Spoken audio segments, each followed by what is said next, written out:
Hola nuevamente, bienvenidos a un nuevo tutorial de Adobe After Effects.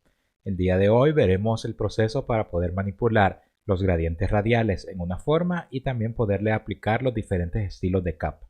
En este documento tengo un fondo de color sólido y tengo una forma. Es un círculo, es un elipse y nada más tiene un color plano. Presionaré comando D para poder duplicar esta forma y a este lado derecho estaremos trabajando la nueva versión. También renombraré la capa de círculo plano a círculo gradiente. Y lo primero que debemos de saber es que para poder aplicar un gradiente a la forma lo podemos hacer desde la opción de relleno. Si vamos a la parte superior, en lugar de darle un clic sobre el color de relleno, hacemos un clic sobre el texto en color azul que dice relleno, abriremos las opciones de relleno. En las opciones de relleno tendremos la opción de eliminar el relleno, de utilizar un relleno sólido, utilizar un degradado lineal y utilizar el degradado radial, que será el que estaremos aplicando en el tutorial de hoy. Además de esto, vean que tenemos la opción de poder seleccionar el modo de fusión de esa capa y también la opacidad. Para este momento dejaremos el modo de fusión normal y la opacidad al 100%. Y luego presionaré aceptar. Eso es lo primero que debemos hacer si queremos empezar a manipular con un gradiente en nuestra forma. Y si vamos a la capa, abriré acá un poco más de espacio, podemos ver que tenemos el nombre de la capa y luego dentro de su contenido nos ha añadido el relleno de degradado número 1. En la parte inferior podemos ver todos los parámetros que podemos manipular de ese degradado. Si seleccionamos por ejemplo el punto final o el punto de inicio, veremos que aparece en pantalla dos indicadores y una línea azul. Esto permitirá que podamos mover el punto donde inicia ese degradado radial y también que podamos mover la amplitud o la extensión que tiene para cubrir esa forma. En este caso lo que haré será llevar este punto focal o este punto inicial a la parte superior y luego este punto final lo bajaré hasta que casi desaparezca en la parte inferior. Lo que estoy tratando de lograr es un volumen a esta forma. Una vez que hemos logrado la posición que necesitamos, podemos ir nuevamente al área de las capas y veremos que tenemos la opción de colores y en sus parámetros aparece editar degradado. Si hago un clic ahí, me aparece el editor de degradado y acá podré manipular los colores de ese degradado. Por ejemplo, podría ir a este color, hago un clic y ahora si muevo en todo el gradiente de color, veré cómo cambia ese punto de color. Podemos utilizar un color muy blanco o también podríamos utilizar un color que sea mucho más claro que el resto para que no haya un punto demasiado intenso en esa área. Seleccionaré el segundo. Vean que acá, además de poder cambiar la posición para seleccionar el color, la claridad y la oscuridad, también puedo cambiar el color. Si subo, entonces el color se vuelve mucho más intenso en color azul, podría ser mucho más verde, amarillo, etc. Así podríamos ir haciendo la variación. Para este tutorial yo seleccionaré un color un poco más azul que el que tenía por defecto. Voy al tercer color y también lo moveré a que sea un poco más azul. Lo que estoy tratando de lograr es evitar ese tono aqua con el que inicié y volverlo a un gradiente o un paso de color con mayor cantidad de azul. El azul del final no debe de ser tan oscuro tampoco y podemos ir moviendo y configurando dependiendo de lo que necesitemos. Haré un clic en aceptar ahora que ya tengo el primer volumen de la forma. Si vemos y comparamos con el anterior, ya hemos logrado un volumen y una sensación tridimensional. Además tenemos otras propiedades como la opacidad, la longitud del resaltado, el tipo de degradado, que podríamos manipularlo siempre dentro del área de relleno de degradado dentro de nuestra capa. Además de esto, si mantenemos seleccionada la capa, podemos añadir otros estilos utilizando la opción de estilos de capa.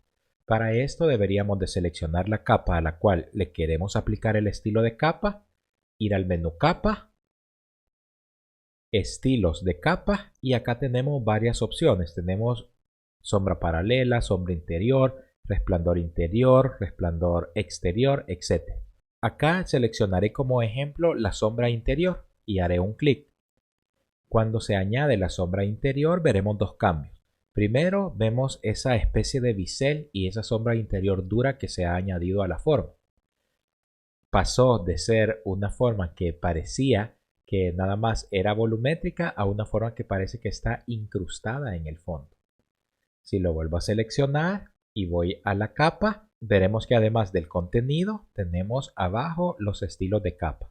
En este caso el estilo de capa sombra interior es el que he aplicado y acá al abrir sus detalles podremos ver todas sus propiedades, como por ejemplo el tamaño, que en este momento está de 5 y lo podríamos ampliar por ejemplo a 20 o puede ser 30 si queremos ingresar un número exacto. Vean que ahora se ha suavizado esa parte del tamaño. Si lo llevamos a 50 veremos ahí cómo va cambiando la apariencia. En la opacidad lo cambiaré también a 50 para que no sea algo demasiado visible. Y podríamos manipular la distancia, el ángulo, etc. Por ejemplo, en la distancia lo cambiaré a 15 para que podamos ir viendo un poco el cambio. Y así ya tenemos el primer estilo de capa aplicado. Si deseleccionamos, veremos ahora ese estilo sobre nuestra forma. Podemos utilizar todos los estilos de capa que necesitemos. Así que podría ir nuevamente seleccionando la capa, al menú Capa, Estilos de capas y ahora seleccionaré Resplandor interior. Ese resplandor interior también se añade dentro de la capa, en los estilos de capa y exactamente abajo del anterior. Si abro sus detalles, entonces podré ver todas sus propiedades. Acá podría cambiar el color. Si hago un clic en este recuadro, podría cambiarlo y hacerlo totalmente blanco, por ejemplo. Podríamos cambiar también la opacidad. Cambiaré a 50. Y todos estos parámetros en este momento los estoy manipulando de manera aleatoria. Lo importante es que podamos encontrar la manera en la que la apariencia vaya siendo lo que necesitamos. Por ejemplo, en el tamaño, moveré y lo haré un poco más grande para que sea visible. El rango en este momento está de 50. Lo aumentaré para que tengamos un mejor volumen. Podría también disminuir la opacidad si no quiero que sea algo tan marcado, llevarlo a 25. Y también tenemos otras propiedades como el origen, que en este caso vemos que el resplandor interior está al borde. Pero si cambiáramos acá de borde a centro, veremos entonces ahora que el resplandor fluye desde este punto y únicamente deja libres los bordes. Lo cambiaré nuevamente a borde. Y si hago un clic fuera para deseleccionar, ahora ya tenemos un mejor volumen de esta forma. Para cada uno de estos parámetros les sugiero que podamos ir haciendo las pruebas dependiendo de lo que necesitemos aplicar y así viendo si necesitaremos mayor intensidad o menor intensidad.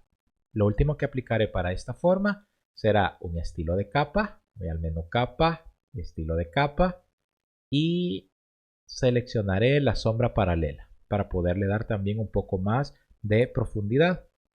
Y ahora si me voy a los estilos de capa dentro de la capa, acá tengo sombra paralela, abro el detalle y trabajaré con un mayor tamaño. Predeterminado es de 5, así es de que lo moveré hasta un tamaño de 50 para que sea mucho más notoria. Puedo también reducir a 50% la opacidad y podría también trabajar extensiones, distancias, etcétera, dependiendo de lo que necesite. De esta manera podría brindarle una mejor colocación a las sombras. Si desde este punto es donde empieza la parte más clara y luego acá tenemos mucho más volumen. Moveré acá también el ángulo para hacerlo que quede justo al centro y disminuiré también hasta 20 la opacidad. La distancia la utilizaré en 50, no quiero que esté demasiado distante. Y ahí vean que ya tenemos este ejemplo de elemento volumétrico también. Todos los estilos de capa que hemos aplicado, al igual que dentro del elipse, el relleno de degradado es totalmente editable en cualquier momento. Así que podría ir nuevamente a editar colores y acá pues asegurarme que estoy aplicando quizá los colores que necesito. o si quisiera tener mayor oscuridad o lograr mucha mayor claridad en alguna parte. Esta es una de las ventajas que tenemos con todas estas propiedades dentro de la capa y que podríamos ir editando a medida lo vayamos necesitando. Otro punto importante a tomar en cuenta es que muchas de estas propiedades se pueden animar, como por ejemplo dentro de elipse, el relleno de degradado. Vean que tenemos acá el punto de inicio y el punto final y tienen un cronómetro. Así de que podría activar, por ejemplo, el punto de inicio y el punto final. Me voy hasta el segundo número 1 y ahora los muevo. Esto hará que tengamos una animación en el que ese punto se mueve de un lado a otro. Si retrocedo, veremos que pasa justo al centro por el giro que acabo de hacer. Así que me colocaré al centro y acá lo extenderé hasta este punto, para poderle indicar que se mueva primero al lado derecho y que luego se vaya moviendo hasta la parte inferior. Y bien, este ha sido este breve tutorial que espero que nos sirva bastante para poder aplicar estos efectos y estos gradientes a las formas y que también podamos empezar a aplicar un estilo diferente a nuestras capas y lograr mucha más volumetría dejando la parte plana o la parte con colores únicamente sólidos. Con eso finalizamos este breve tutorial. Si tienen dudas o consultas, recuerden que siempre los leo en los comentarios. Saludos.